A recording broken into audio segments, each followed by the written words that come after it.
Bonjour à tous. Aujourd'hui, nous nous retrouvons pour faire un point sur les natures et les fonctions grammaticales. Comment s'y retrouver?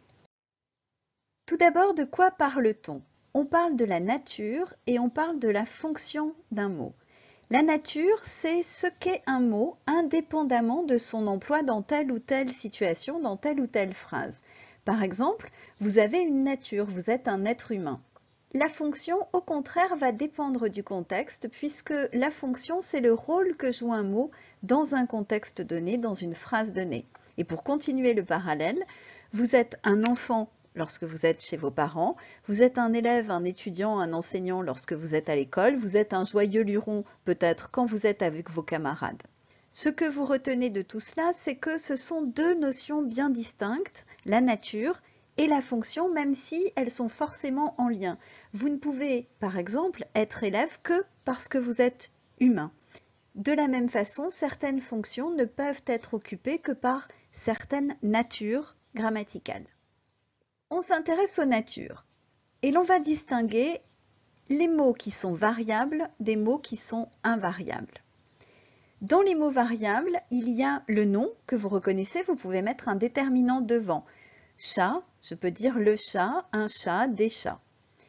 Il y a également le déterminant, donc ce petit mot qui se place devant le nom et qui l'actualise. On dit qu'il l'actualise, c'est-à-dire qu'il le fait sortir du dictionnaire en quelque sorte. Il y a le verbe que l'on reconnaît à ce que l'on peut le conjuguer.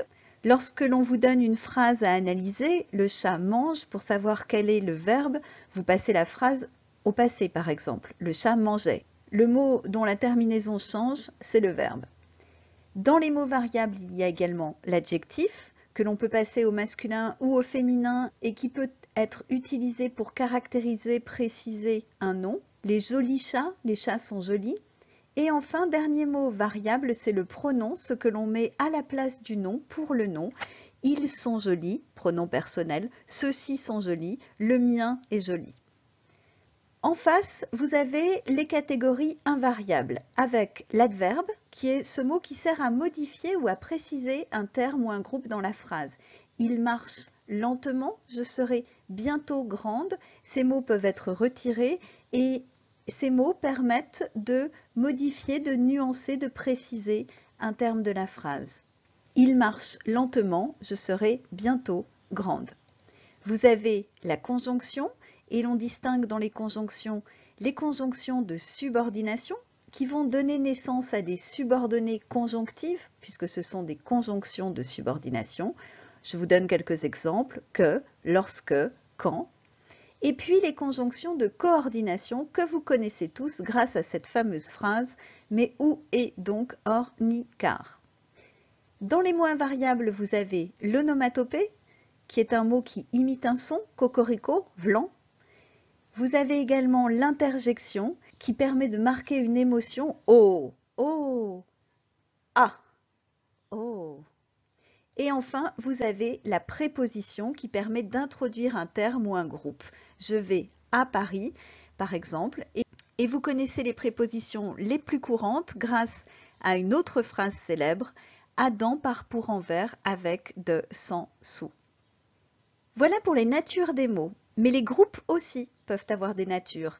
Et sans rentrer dans le détail, je citerai simplement les subordonnées qui peuvent être relatives, conjonctives, interrogatives, infinitives ou participiales, le groupe nominal qui est formé à minima d'un nom et d'un déterminant, le groupe prépositionnel qui est introduit par une préposition, par exemple le chat de ma voisine, de est une préposition, ma est un déterminant et voisine est un nom, mais de ma voisine est un groupe prépositionnel. Le groupe adverbial qui est organisé autour d'un adverbe, je vous donne l'exemple de ce chat mange si vite. Si et vite sont deux adverbes, si vite est un groupe adverbial. Et enfin, le groupe adjectival qui est organisé autour d'un adjectif. Ce chat est toujours affamé. Toujours est un adverbe, affamé un adjectif et toujours affamé est un groupe adjectival.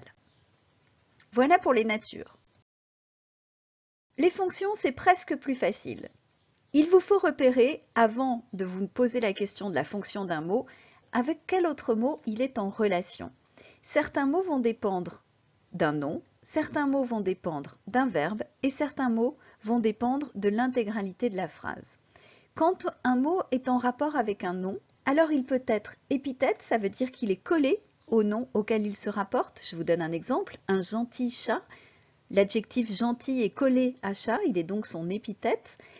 Cela peut être également un épithète qui est placé entre virgules, le chat, virgule, malade, virgule, et chez le vétérinaire. Là, l'adjectif n'est pas tout à fait accolé au nom, il est séparé par une virgule, mais il est tout de même épithète. Et enfin, la rue Balzac, et là vous voyez que l'épithète est bien accolée au nom, simplement l'épithète ici n'est pas un adjectif, mais un nom. En rapport avec le nom, vous avez également le complément du nom qui est introduit par une préposition, le chat de ma mère, le groupe prépositionnel de ma mère est complément du nom chat, et l'apposition, le chat, animal de compagnie et domestiqué. L'apposition, c'est en général un groupe nominal qui vient compléter un nom, et pour qu'il y ait apposition, il faut qu'il y ait équivalence entre les deux. Le chat, c'est l'animal de compagnie. L'animal de compagnie, c'est le chat. De la même façon, si vous dites la ville de Paris, Paris et la ville sont équivalents, on parle donc d'apposition. Dans les fonctions en rapport avec le verbe, il y a évidemment tout d'abord le sujet, celui qui va obliger l'accord du verbe, que l'on reconnaît en posant la question qui plus verbe, le chat mange, qui mange le chat. Il y a très proche du sujet le complément d'agent, qui n'existe que dans le cas où la phrase est passive, c'est-à-dire ce cas où le sujet n'est pas celui qui accomplit l'action, et le complément d'agent est alors celui qui accomplit l'action. Je vous donne un exemple pour plus de clarté. La souris est croquée par le chat. Le sujet ici, c'est la souris, pourtant on voit bien que ce n'est pas elle qui fait l'action, et celui qui fait l'action, c'est le chat. Le complément d'agent est introduit lui aussi par une préposition, très fréquemment la préposition par. Dans les fonctions en relation avec le verbe, on peut mentionner le COD, ce groupe qui est relié directement au verbe et que l'on reconnaît en posant la question sujet plus verbe plus qui ou quoi. Le chat mange des croquettes, le chat mange qui, le chat mange quoi, des croquettes, c'est donc un COD, complément d'objet direct. Très proche du COD, il y a l'attribut. L'attribut, c'est une forme de COD, mais qui suppose une équivalence, une égalité entre l'attribut et un autre terme. Pour que ce soit très simple, je vous donne deux exemples. Le chat est beau. Le chat est quoi? Beau. Beau ressemble beaucoup à un COD, sauf qu'en réalité, beau et le chat, on voit bien que c'est la même chose. On parle donc d'attribut du sujet et il s'agit d'attribuer une caractéristique au sujet. Il peut y avoir un attribut du COD. Je trouve ce chat très beau. Très beau est ici l'équivalent de ce chat, c'est un attribut que j'applique au nom chat. On parle d'attribut du COD puisque ce chat, dans cette phrase, est COD. Le pendant du COD, c'est le COI, c'est un complément d'objet du verbe, mais qui est indirect, c'est-à-dire qu'il est introduit par une préposition. Et on pose la question sujet plus verbe plus à qui, de quoi, etc. Je m'occupe du chat. Je m'occupe de qui, de quoi, du chat. Voilà pour les fonctions en rapport avec le verbe. Les fonctions en rapport avec la phrase, on va aller très vite, c'est les compléments circonstanciels. Mais on va distinguer deux choses, les compléments circonstanciels qui ne peuvent pas être supprimés et que l'on dit essentiels, je vais à Paris, et les compléments qu'on peut supprimer, déplacer sans difficulté, les plus courants, et que l'on dira donc non essentiels. L'année prochaine, il aura 10 ans. Comment on s'y retrouve dans toutes ces fonctions? Eh bien, on essaie de procéder avec ordre et je vous propose un tableau à double entrée. D'abord, vous vous demandez si le mot peut être supprimé ou ne peut pas être supprimé, ce qui vous permet d'évacuer une partie des fonctions et ensuite vous vous demandez sur quoi porte ce terme ou ce groupe. Et vous voyez que ça vous permet de réduire finalement les possibilités. Par exemple, si cela peut être supprimé et que cela porte sur le verbe, alors c'est un complément d'agent. J'attire votre attention sur le fait que le COD et le COI peuvent souvent être supprimés, mais en modifiant véritablement le sens de la phrase. Je mange du pain, par exemple, je peux supprimer du pain, et je supprime donc le COI, mais vous voyez bien que j'ai ici sensiblement modifié le sens de la phrase.